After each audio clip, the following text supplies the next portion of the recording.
Selamat pagi untuk kita semua.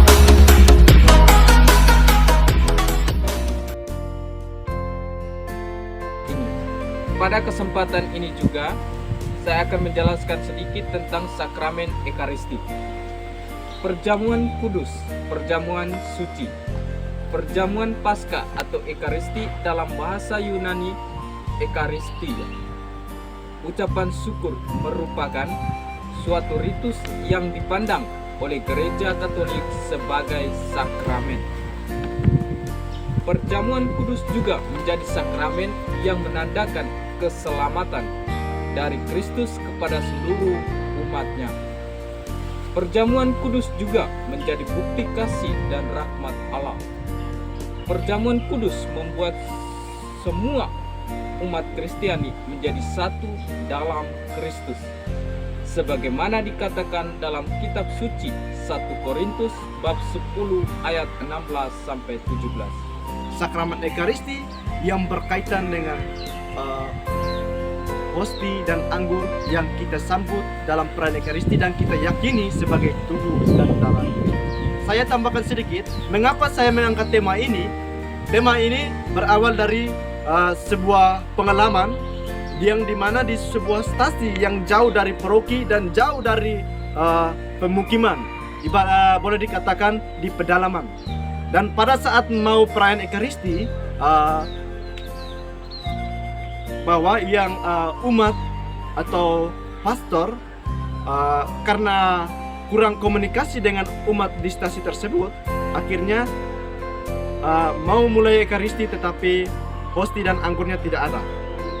Nah, dari pengalaman itu makanya saya mencari tahu apakah boleh tidak dalam situasi seperti itu tanpa hosti dan anggur.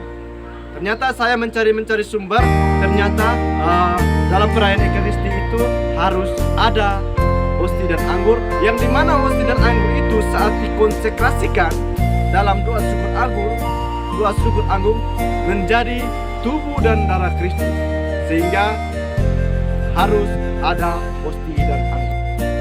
Dikutip dalam Katekismus Gereja Katolik halaman 1524 mengatakan, Ekaristi adalah sumber dan puncak iman Kristiani.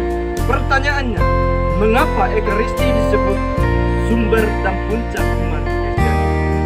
Karena di dalam Ekaristi itu tercakup seluruh kekayaan rohani gereja, yakni Kristus sendiri, Paskah kita. Dan dalam sakramen Ekaristi terdapat materi, yaitu hosti dan anggur, yang menjadi pertanyaan, apakah boleh tidak dalam perayaan Ekaristi hosti dan anggur digantikan dengan sarana atau lambang yang lain? Dan apakah boleh tidak dalam perayaan Ekaristi tanpa salah satu materi dari kedua, yaitu hosti dan anggur? Jawabannya saya menjawab dengan spontan, tidak.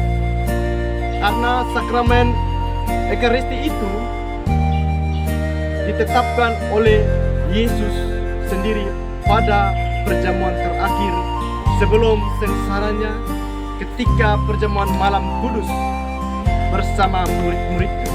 Dikutip dalam Injil Lukas, Matius, dan Markus, situ dia mengambil roti dan mengucap syukur, memecah-mecahkannya dan memberikannya kepada mereka, katanya, inilah tubuhku yang diserahkan bagimu, berbuatlah ini menjadi peringatan akan aku. Demikian juga dibuatnya dengan cawan sesudah makan. Ia berkata, cawan ini adalah perjanjian baru oleh darahku yang ditumpahkan. Artinya bahwa dalam perjamuan Ekaristi ini bukan sesuatu yang kita adakan, kita mengadakan, kita mengikuti sesuatu zaman, tetapi perjamuan Ekaristi yang kita jalani, yang kita jalani setiap hari Minggu dan menerima tubuh dan darah Kristus melalui lambang hosti dan adalah kenangan apa yang pernah dilakukan oleh Yesus Kristus pada saat perjamuan malam Paskah. Demikian penjelasan singkat mengenai sakramen Ekaristi. Salve, Tuhan memberkati kita semua.